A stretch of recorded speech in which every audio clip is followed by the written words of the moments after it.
Justice Sheel Nagu, Honorable Chief Justice, Punjab and Haryana High Court, Shri Manan Kumar Mishra, Chairperson, Bar Council of India and Member Rajya Sabha, a very distinguished guest among us is my Chief Justice, Justice Suvex Wazifdar, former Chief Justice of Punjab and Haryana High Court.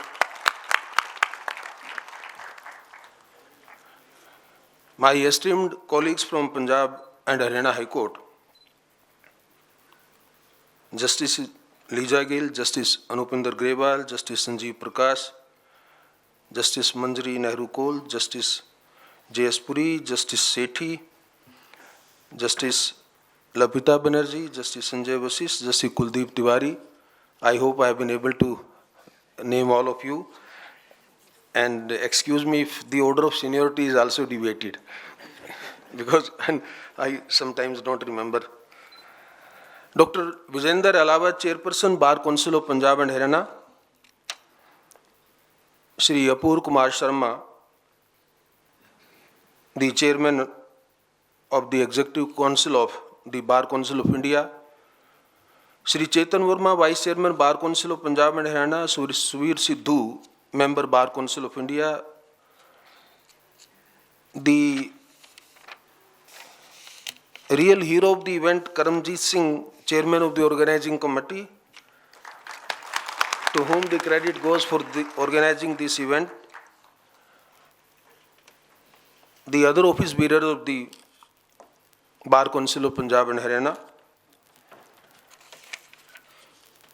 The presidents and other office bearers of various state bar councils who are here to participate in this international conference. Shri Pradeep Saini, President of the District Bar Association, Amritsar. Senior advocates, members of the Punjab and Haryana High Court Bar Association, office bearers and members of the Amritsar Bar Association.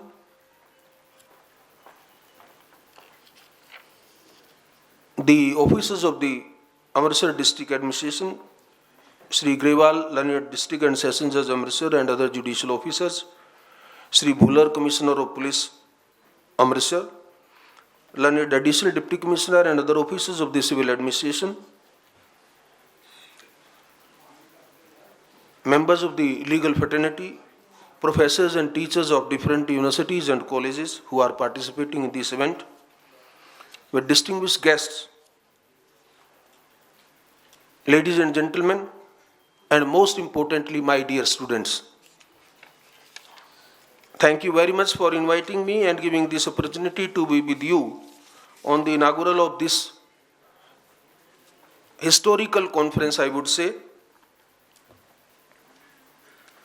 in the spiritual capital of Sikhism, the holy city of Amritsar. We all have assembled here on this auspicious occasion of the 555th birth anniversary of Baba Guru Nanak Dev Ji.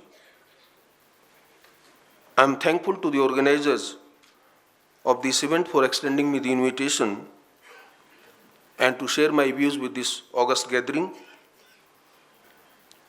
The subject the organizers have chosen is also extremely important when we talk of interrelationship between justice and compassion. I must share with you that though much has been talked about me by my friend Mr. Manan Kumar Mishra, which I don't deserve, but I must tell you that the justice and compassion is very close to my heart.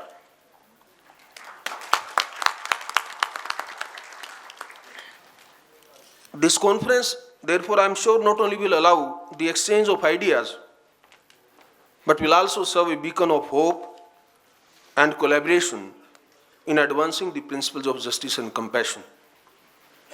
Those who are there in the technical sessions, in the mind-boggling discussions, I am quite sure will be able to lay down the ways and means that how can we infuse compassion when we talk of delivering justice. And remember, when you will deliberate on these issues, the preachings of our very esteemed Sikh Gurus, which are deeply rooted in the culture of Punjab, India, and I would say the entire world, the entire globe, will help you a lot in reaching out those righteous principles to be introduced in the justice delivery system. As rightly said by the previous speakers, the idea of justice is very central to Sikhism, and it definitely forms the core part of justice delivery system which we have adopted for ourselves through the Indian Constitution, which is always embedded with the principles of equality and fairness. This principle of equality has been beautifully articulated by Baba Guru Nanak Dev Ji in one of his verses, which I recollect, and it reads, Gurmukh ek drashti ka dekh ghat jot samaye jiyo, janu jot ne pucho jati, आगे जात न है, एको पावन मति सब एका जोत सबाया.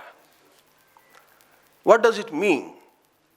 This recognizes God's essence within all, and it says don't discriminate on the basis of class or status. Treat everyone equally, the same air, the essence of life within all is the same. So do not discriminate among the people.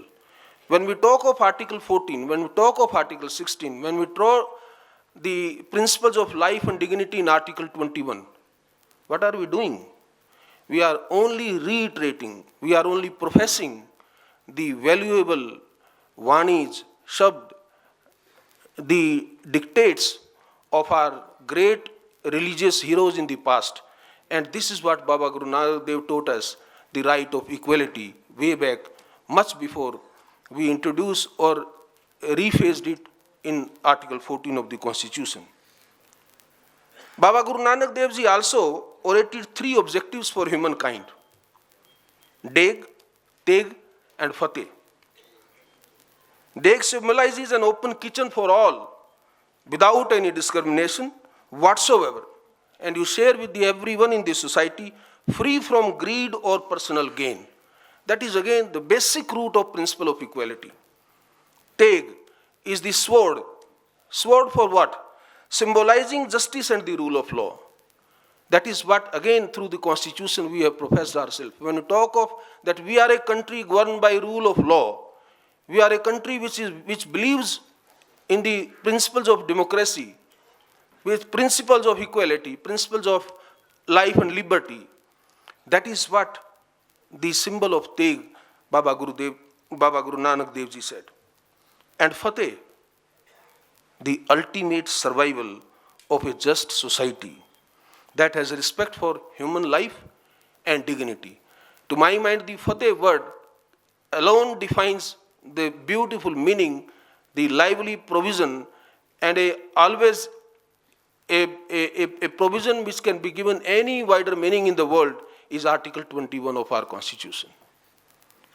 These three objectives not only preach truthful conduct and care for others, they are also the guiding principles to practice justice and compassion. My dear friends, in a world marked by rapid change, the intersection of these two timeless principles are not merely philosophical ideals. They are the twin pillars upon which the legal profession must unfalteringly stand. As custodians of law, we are reminded that justice must be dynamic. That is what we keep on every day. In judgments we will speak, when you will argue in courts you will also say that there is nothing static, and therefore we should keep on giving a very wider, a very expensive meaning to different provisions. Because we all are reminded that justice must be dynamic. It must evolve with society's values while remaining anchored in principles of equity and fairness. The law, though written, as I said, is not static. It breathes through its interpretation and application. Thus, our duty is to ensure that justice does not become a relic tradition, but remains a vibrant force of good governance, good principles, good justice, good equity. There are divergent opinions and theories with regard to the association of compassion with the intense word of law. There are, you will find, those who have been students of jurisprudence will understand, there are a lot of difference among the various jurists in different jurisdictions, I would say, who think that compassion and justice both can't survive together. But with respect, I think the advancement of law, the way the Indian jurisprudence has developed, the way we have given different kind of very meaningful expressions to our provisions of the laws and the constitution, I think this old and orthodox or conservative or conventional viewpoint, a conservative viewpoint of that compassion and law can't walk hand in hand, probably that is not acceptable to our jurisprudence. Typically, the law emphasizes the importance of rationality and intellect. However, beneath the surface of legislations, case laws, and courtrooms discussions, there lies an indispensable element that quickly shapes the true essence. And what is that? Which we have with 75 years of our constitutional jurisprudence. That is what the compassion. And we must proudly say that the Indian judicial system has really developed compassion as one of the strongest tool and means of doing justice. Compassion is the beating heart of legal practice, reminding us that behind every case file, there is a human story, brimming with emotions, hopes, and vulnerabilities. After all, you can't decide only on the set of cases. You have to see behind the screen that who is there before you. Some of those who are practicing in the High Court, or those my colleagues, and maybe that some of you in district courts also, will recollect in one of the judgments in High Court, I said that there are sometimes invisible victims of a system. Therefore, the court, when hear the two sides, the court must also look toward that third side, that fourth side, who are not before you, whom I described as invisible victims of the system. So who are those invisible victims? For that you have to go behind the facts of the case. Sometimes you have to do a lot of marshalling, that what is the way the matter is projected or presented before you. Is it the real story, or is it only a fiction? The real story lies behind other facts. And that is what, if you have that kind of approach while arguing a case or while hearing a case, say while presenting a case or deciding a case, probably you will be able to identify those invisible victims of the system for whom then you require to invoke the doctrine of compassion. And this is how compassion plays a role to invoke equity, and equity as a tool to do justice. Therefore, compassion via equity, resulting into justice. That is what the triangle of a judicial system, judicial delivery system, must always be there. Compassion, my friends, in legal practice is not just about being polite or considerate. It is about understanding, addressing the human elements that influence legal outcomes. So this is what I was saying. When you argue, it's not that only you have to win the case. You must see that what is the legal outcome. When you are able to see all sides and understand the points of view of all parties, you will be able to focus more on making an informed decision when determining appropriate consequences. While many rules in law are black and white, the details of a case are not always so firm. Being compassionate is a tool that you can use to see the larger picture and work towards a forward-looking perspective that extends beyond punitive measures. When we talk of mitigating circumstances, what does we do? You know that there is a person who is guilty of an offense. You know that you have convicted that person. But then why you hear of mitigating circumstances?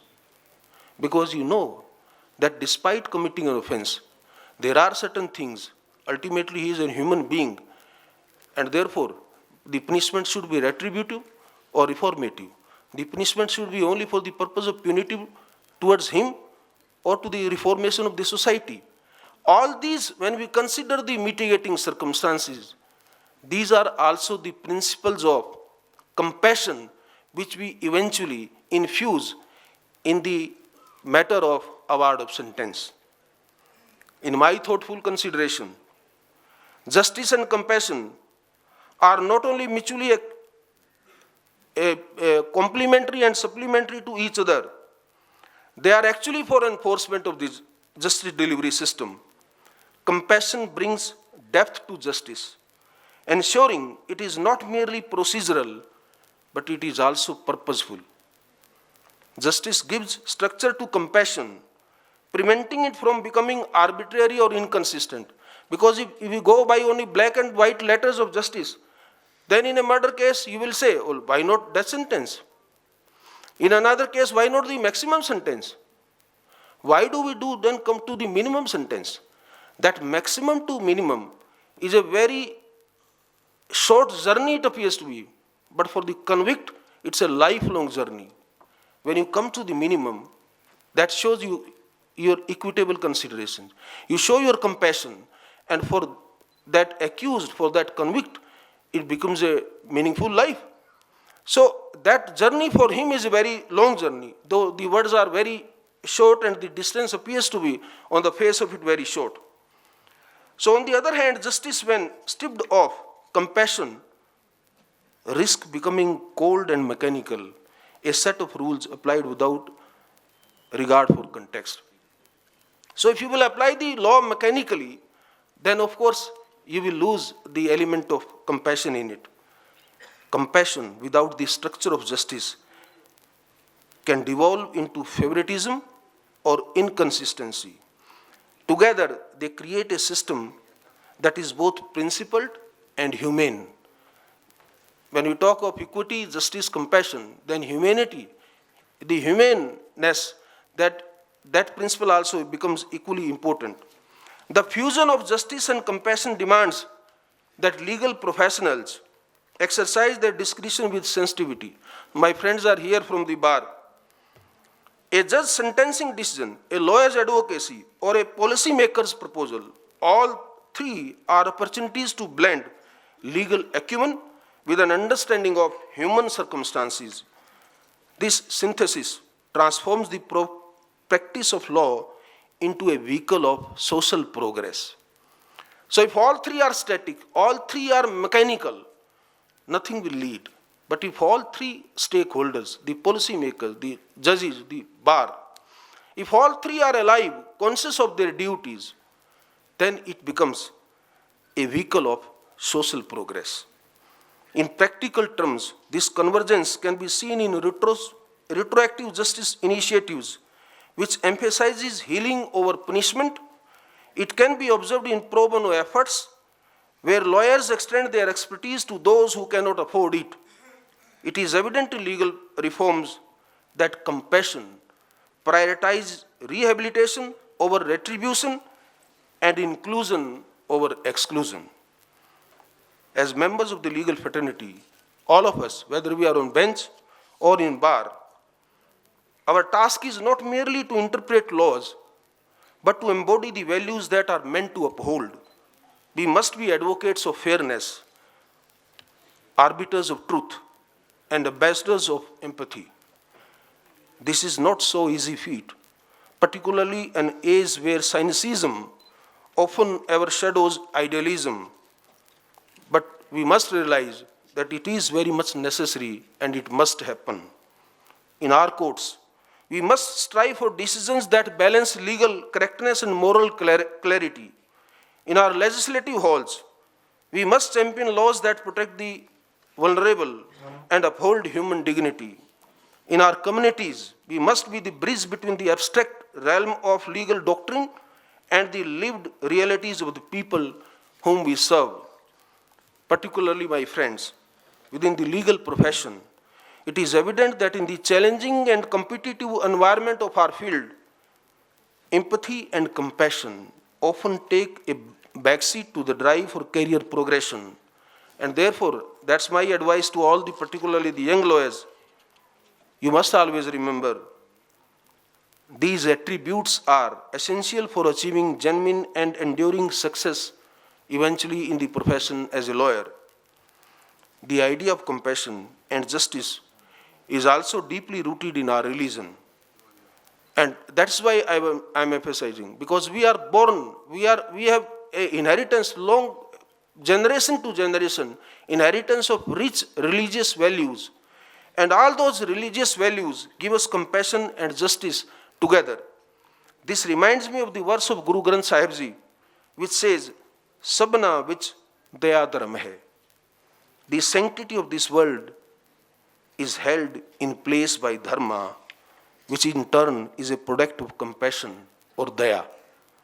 When we ensure that we do our dharma with daya, the society will face lesser conflicts. Let us embrace the advancing technology not as a threat, but as an opportunity to enhance access to justice. Let us advocate for education and awareness, ensuring that the law is not a tool of the privileged, but a shield for the marginalized. Let us remember that while the scales of justice must be balanced, the hands that hold them must be steady, fair, and kind. Before I conclude, I call upon all of us to imbibe the values of empathy as advocated by the Holy Guru Granth Sahib Ji and promote the conviction that justice and compassion are not just aspirations, but are reflected in our actions. They are the compass that guides us through the complexities of a changing world, ensuring that our legal thought and practice remain not only relevant, but also following the righteous path. I once again congratulate the Bar Council of India, the Punjab and Haryana Bar Council, the District Bar, and the team of the organizers for this vision to take forward the discourse on this critical issue. It's a very sensitive issue, but it's a need of the hour also. I am confident that the upcoming technical sessions will articulate the principles of justice delivery by following the path of truthfulness, the essence of which has been accurately captured. I am reading another Baba Guru Nanak Dev Ji's the verse, which is beautiful, which says, Raje chuli niyay ki prihaya satyan laha sach niyay man vasaya. What it means? For the king, cleansing is justice. For the scholar, it is true meditation. It is advantageous to enshrine truth and justice in mind. Let me conclude by saying and remembering what Guru Granth Sahib Ji says, Kar sacha nyaya karu, which practice means justice and truth. Friends and my dear students, who are the future judges, lawyers, part of the legal system, and whom we really look forward to take care of the responsibility of this great institution. If we practice justice and truth, compassion will automatically flow in its rightful balance. Therefore, we must always remember that justice and compassion will always go hand in hand, complementary and supplementary to each other. Thank you very much. Thank you for giving this opportunity. Jai Hind.